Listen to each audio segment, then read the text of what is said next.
Hello and welcome back viewers passiontutes.com से मैं हूं मनोज और हम सीख रहे हैं HTML and CSS in Hindi and Urdu. तो फ्रेंड्स, लास्ट के वीडियो में हमने डिस्कस किया था HTML फॉर्म्स को और इस वीडियो में हम देखेंगे HTML का डिव टैग यानी कि डिवीजन टैग। तो सबसे पहले समझ लेते हैं कि इसका यूज़ क्या होता है। इसका यूज़ समझने के लिए मैं एक वेबसाइट ओपन कर ली है मैंने। ये facebook.com की वेबसाइट है, बहुत फेमस है, आप सभी जानते होंगे इसके बारे में।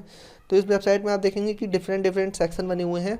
जैसे फॉर एग्जांपल यहाँ पे स्टार्टिंग में इसका ब्लू कलर में इसका हेडर दिया हुआ है और हेडर के अंदर ही एक सेक्शन बना हुआ है। इसके अंदर यहाँ पे इनका लोगो आ रहा है। उसके बाद क्या है कि यहाँ पे एक और जो सेक्शन बना हुआ आ रहा है, इसमें साइन अप फॉर्म आ रहा है, सॉरी लॉगिन फॉर्म आ रहा है। उसके बाद यहाँ पे सेक्शन बना हुआ है जिसमें कि इनका साइन अप फॉर्म आ रहा है और साइड में इमेजेस वगैरह लगी हुई है। तो बेसिकली ये जो सेक्शन बनाए गए हैं यानी कि स्ट्रक्चर जो बनाया गया है ये डिव टैग की मदद से बनाया गया है। तो फॉर एग्जांपल मान लेते हैं कि हमें एक वेबसाइट बनानी है, जैसे कुछ इस तरह की हमारे वेबसाइट का लेआउट होगा। तो हम डिफाइन करेंगे कि यहाँ पे हमारा हेडर होगा, उसके बाद हमारा मेन्यू होगा और हम चाहते हैं कि इसमें जो हमारे पोस्ट वगैरह हों या जो हमारे कंटेंट हों वो इस साइड में आए, यहाँ पे आए कुछ इस तरह से। और साइड बार में क्या हो कि सोशल बटन्स वगैरह हों या फिर जो आप लगाना चाहें। तो इस तरह की स्ट्रक्चर बनाने के लिए हम डिव टैग की मदद लेते हैं। और बेसिकली डिव टैग जो है बहुत ही ज़्यादा यूज़फुल है। आजकल की सभी वेबसाइट, मॉडर्न वेबसाइट में डिव टैग का ही यूज होता है। डिव टैग का यूज किया जाता है वेबसाइट के सेक्शन बनाने के लिए, उसका स्ट्रक्चर बनाने के लिए। तो बेसिकली फ्रेंड्स क्या है कि जो डिव टैग है वो अगर हम अभी HTML फाइल में यूज करेंगे तो उस पर कुछ इफेक्ट नहीं होगा। तो उसके लिए हमें CSS का यूज़ करना पड़ता है। CSS डिव टैग के साथ वर्क करता है। और डिव टैग का मतलब जो हमारी फंक्शनलिटी होती है डिव टैग की, जैसे फॉर एग्जांपल हम हेडर को डिफाइन कर रहे हैं कि हमारा हेडर इतना साइज़ का होगा। जैसे फॉर एग्जांपल यहाँ पे लगा हुआ ये हेडर है, तो इन्होंने जो हम डिफाइन करते हैं कि इतने साइज़ का हेडर होगा, इसका ये बैकग्राउंड कलर होगा, तो उसके लिए हमें CSS का यूज़ करना पड़ता है। तो इस ट्यूटोरियल में हो सकता है मैं CSS के कोड लिखूँ और आपको वो अच्छी तरह से समझ में ना आए, बट डोंट वरी, आगे हमारे जो कोर्सेस आ रहा है CSS में, जो कंप्लीट कोर्स होगा उसमें जब आप उसे देख लेंगे तो इसे भी बहुत अच्छे से समझने लगेंगे। तो क्या करते हैं कि वापस चलते हैं अपने Notepad++ पे और मैं जल्दी से अपना HTML का स्ट्रक्चर लगा लेता हूँ।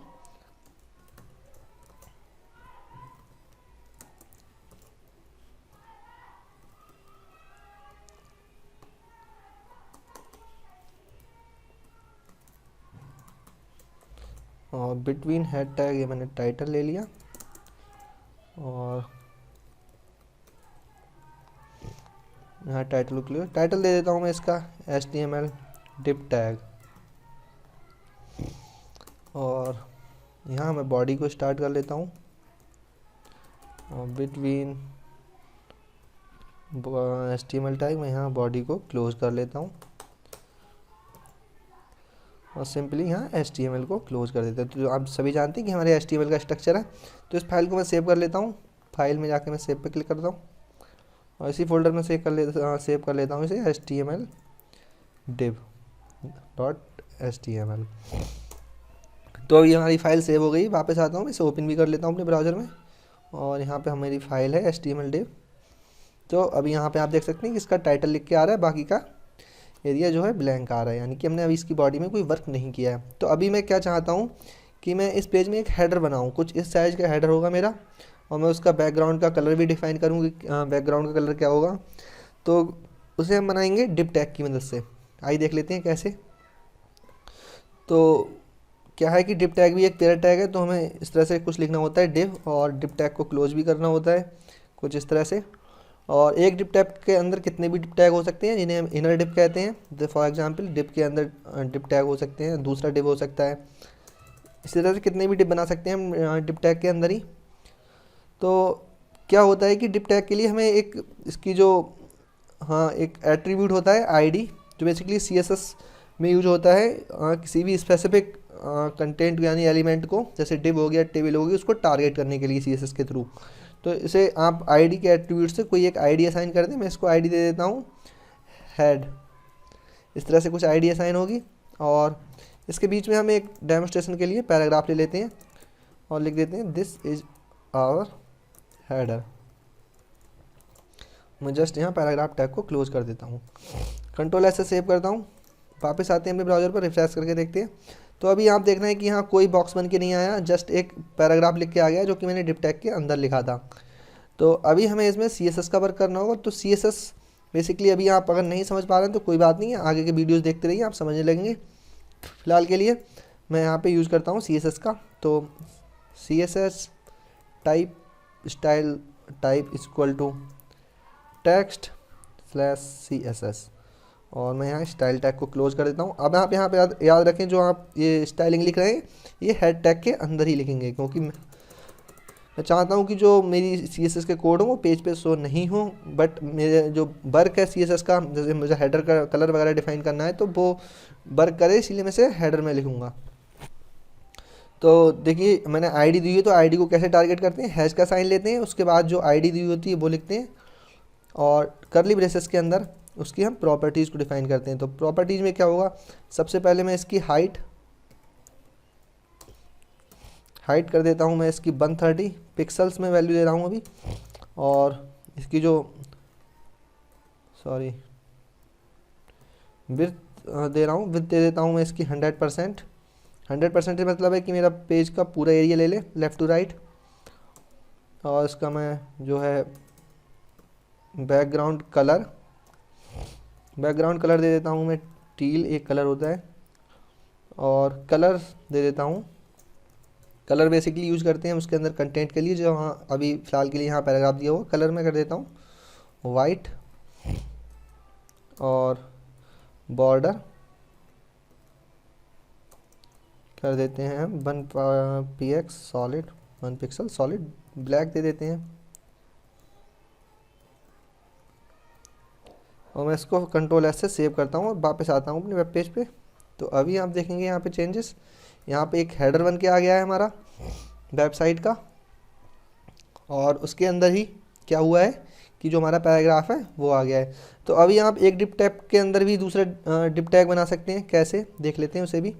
वीडियो थोड़ा लेंथी हो रहा है, बट आप देखते रहिए और सीखते रहिए, इससे आपको अच्छी प्रैक्टिस हो जाएगी, और ये साथ साथ में प्रैक्टिस भी कीजिए। तो मैं एक और डिप टैग ले लेता हूँ और इसे उस वाले डिप टैग से पहले क्लोज कर देता हूँ, तो ये इसका इनर डिप बन जाएगा। और इसके लिए मैं क्या करता हूँ, एक और आईडी डिफाइन कर देता हूँ। आईडी जो है वो स्पेसिफिक होगी, एक नई आईडी होगी अगर हम नई डिप बना रहे हैं या फिर कोई भी कंटेंट बना रहे हैं, क्योंकि एक आईडी से जो सेम आईडी रहेगी तो वर्क नहीं होगा। जैसे फॉर एग्जांपल मैं इसकी भी आईडी को अगर हेड कर देता हूँ तो वही वाली CSS कोड वर्क करेगा, इसलिए हमें जो आईडी है वो स्पेसिफिक रखनी है। और इसके लिए मैं आईडी दे देता हूँ लोगो, और क्या करता हूँ कि लोगो के लिए यहाँ पे नीचे आके हैश का साइन लगाता हूँ, और लोगों का जो मेरा डिव है मैं उसे टारगेट करता हूँ, और इसके लिए प्रॉपर्टी लिखता हूँ। तो क्या करते हैं हम, इसकी जो यहाँ से लाइंस कॉपी कर लेता हूँ, हाइट मुझे इसकी सेम ही रखनी है, और विड्थ मुझे इसकी 30% कर देता हूँ। और क्या करता हूँ मैं, इसमें बैकग्राउंड कलर जो है उसे चेंज कर देता हूँ, जिससे कि आपको दिखे उसका एरिया। बैकग्राउंड कलर देता हूँ मैं इसका शान, और कलर बेसिकली जो है यहाँ रेड दे देता हूँ, और क्या करते हैं बॉर्डर भी दे देता हूँ, बॉर्डर दे देता हूँ 1 पिक्सल सॉलिड, और कलर देता हूँ बॉर्डर का रेड कर देते हैं। अभी क्या कर लेते हैं हम, इस वाले डिप के अंदर यहाँ पर एक पैराग्राफ लगा देते हैं, जो हमारा पहला वाला डिप है उसमें लिख देते हैं this is a main header, and यहाँ एक पैराग्राफ टैग लगा लेते हैं, और पैराग्राफ टैग को यहाँ क्लोज भी कर लेते हैं। क्या करते हैं, यहाँ पे लिख देते हैं this is a logo area. Control S से मैं सेव करता हूँ, वापस आता हूँ मेरे ब्राउज़र पर, रिफ्रेश करता हूँ, तो अभी यहाँ पे आप देखेंगे कि हमारी वेबसाइट का ये एक जो है मेन हेडर बन चुका है, और फिर ये वाला जो एरिया है वो है हमारे लोगों के लिए। और ऐसे ही इस तरह से हम और भी स्ट्रक्चर बना सकते हैं, नीचे का स्ट्रक्चर बना सकते हैं वेबसाइट का। जैसे फिर मैं एक ऐसा इस तरह का कंटेनर बनाऊंगा डिप की मदद से, सेक्शन यानी कि, फिर उसमें मेन्यू के लिए कर दूंगा, फिर जो मेरी वेबसाइट के नीचे के कंटेंट होंगे मैं उनके लिए डिज़ाइन करूँगा। तो इस तरह से हम डिप टैग का यूज़ करते हुए अपनी वेबसाइट का स्ट्रक्चर तैयार करते हैं, और कह सकते हैं कि डिफरेंट सेक्शन जो होते हैं उन्हें डिप टैग की मदद से बनाते हैं। तो एग्जांपल के लिए आप यहाँ पे जो फेसबुक की वेबसाइट देख रहे हैं, अगर इसका बैक एंड देखेंगे व्यू पेज सोर्स पे क्लिक करके, और इसमें अगर आप सर्च करेंगे डिप टैग के लिए तो आप देखेंगे कि कितने सारे डिप टैग इसमें यूज हुए हैं।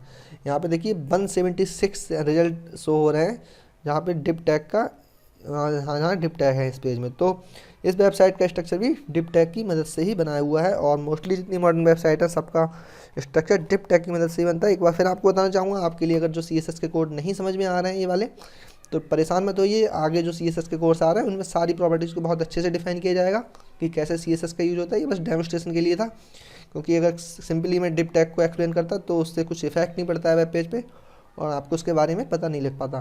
तो मिलते हैं नेक्स्ट वीडियो में, और हमारे नेक्स्ट टॉपिक जो होगा उसके बारे में बात करेंगे। तब तक के लिए अगर आपको हमारे वीडियोज़ पसंद आ रहे हैं तो प्लीज़ लाइक बटन को दबाइए और हमारे चैनल को सब्सक्राइब कर लीजिए, जिससे कि आपको हमारे नए वीडियोज़ के अपडेट मिलते रहेंगे। Thank you for watching, see you, bye, take care.